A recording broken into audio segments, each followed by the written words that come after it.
A primavera está a chegar e com ela novos ritmos de leitura. Leia artigos de opinião e receba acesso antecipado a todos os episódios de Podcast Plus.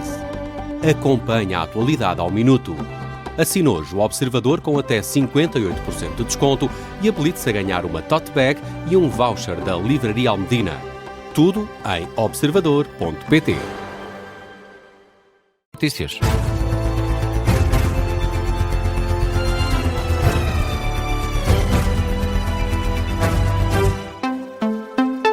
Este é o Jornal das Duas com Miguel Videira. Miguel, muito boa tarde. Vamos começar com esse valor das indemnizações a atribuir às vítimas de abuso sexual na Igreja Católica, um valor que já é conhecido. Sim, vão receber entre 9.000 e 45.000 euros, é o que revela a Conferência Episcopal Portuguesa. Há 57 pedidos já aprovados, 9 que ainda aguardam avaliação e há também um caso que está a ser analisado pela Santa Sé em Roma. É este o desfecho dos 95 pedidos feitos no momento inicial, sendo que só 78 foram considerados elegíveis. Mudamos de assunto. O Ministro das Finanças não exclui a possibilidade de Portugal apresentar um pequeno déficit este ano, apesar do excedente acima do esperado o ano passado. Sim, um excedente de 0,7% do PIB, acima da previsão do Governo, que antecipava um excedente de 0,3%. Ainda assim, a guerra no Médio Oriente e a resposta às tempestades podem provocar um ligeiro desequilíbrio nas contas públicas, adianta Joaquim Miranda Sarmento.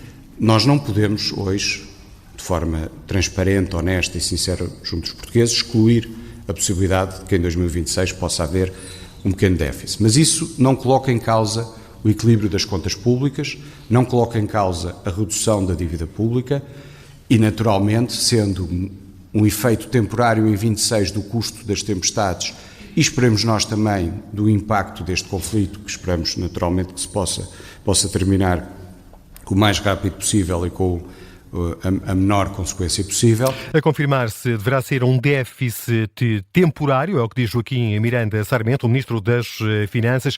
Antecipa que em 2027 e 2028 as contas do Estado devem regressar aos excedentes. Foi isso que disse Joaquim Miranda Sarmento, depois do Instituto Nacional de Estatística a ter revelado o valor do saldo orçamental o ano passado. Como disse, 0,7% do produto interno bruto. O Ministro das Finanças sublinha que o resultado vem contrariar uma certa narrativa. Ao longo destes últimos 2 anos foi repetidamente afirmado, no debate político e público, que o Governo estaria a esgotar a margem orçamental. Que a redução de impostos, a valorização de carreiras na função pública e o reforço das prestações sociais colocariam as contas públicas em risco. Esta tese foi amplificada por projeções que apontavam para saldos próximos de zero ou mesmo negativos. Hoje, os factos são claros. Esta narrativa estava errada. Não só não esgotámos a margem orçamental, mas reforçámos-la de forma consistente. Um reforço que, sublinha Joaquim Miranda Sarmento, é um importante contributo para que o Estado consiga fazer face às despesas com a reparação de infraestruturas atingidas pelas tempestades, mas também à escalada de preços que decorre da guerra no Médio Oriente. O resultado de 2025 é muito importante. Permite ao Estado ter margem para atuar na resposta às crises das tempestades e agora do Irão. Apoiar as famílias e as empresas. Manteremos o equilíbrio das contas públicas e a redução da dívida pública, mas não deixaremos de acudir às necessidades das pessoas e à recuperação da economia e dos territórios. Temos hoje, ao contrário de 2025 e por força das crises destes 3 meses, um contexto muito mais difícil. Ainda assim, o Governo mantém a sua estratégia orçamental. Não reagimos a um ano isolado, mas a um ciclo económico completo. Joaquim Miranda Sarmento, o Ministro das Finanças, durante a conferência de imprensa que se seguiu à divulgação pelo INE do saldo orçamental o ano passado, 0,7%, motivo de satisfação para o Governo.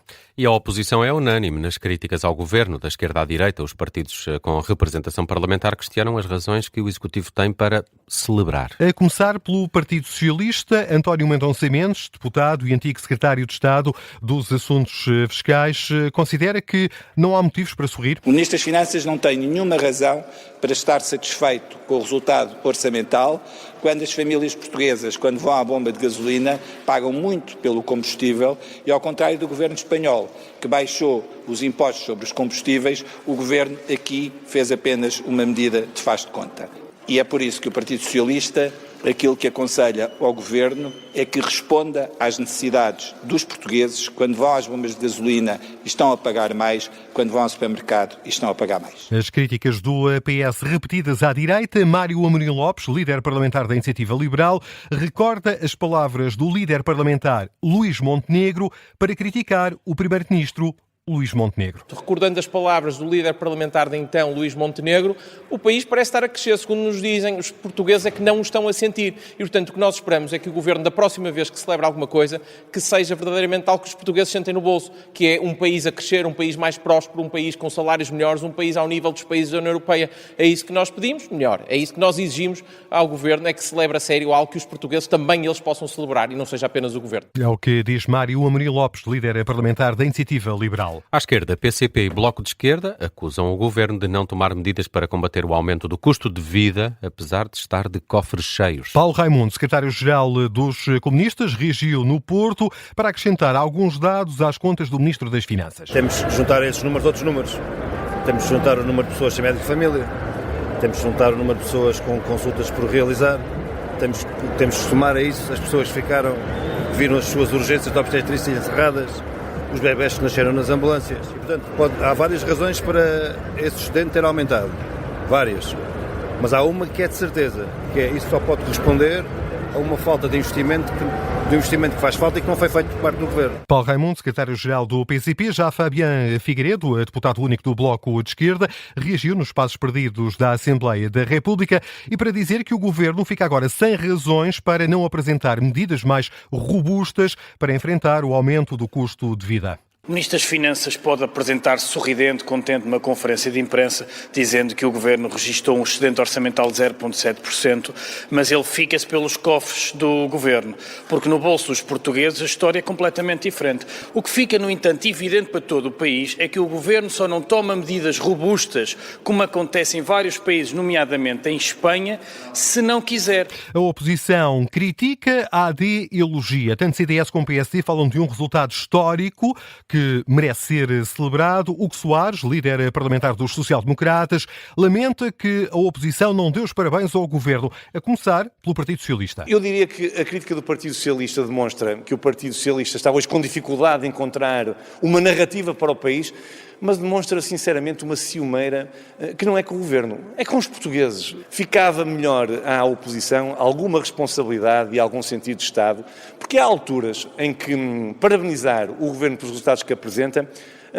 não lhes fica mal, nem coram de vergonha. É uma questão só de atitude e de responsabilidade. É o que diz Hugo Soares, líder parlamentar do PSD, também para o anúncio do CDS, fala num dia histórico para as finanças do Estado. O jornal Washington Post noticia que os Estados Unidos estão a ponderar deslocar recursos da Ucrânia para o Médio Oriente. O jornal norte-americano cita 3 fontes próximas do Pentágono. Em estúdio aqui connosco está o Martim Madeira, que tem estado a acompanhar os desenvolvimentos desta guerra no Médio Oriente. Martim, que tipo de recursos é que podem ser desviados da Ucrânia para o Médio Oriente? Sobretudo armas e munições, Miguel. De acordo com o artigo, não foi tomada uma decisão final sobre este assunto.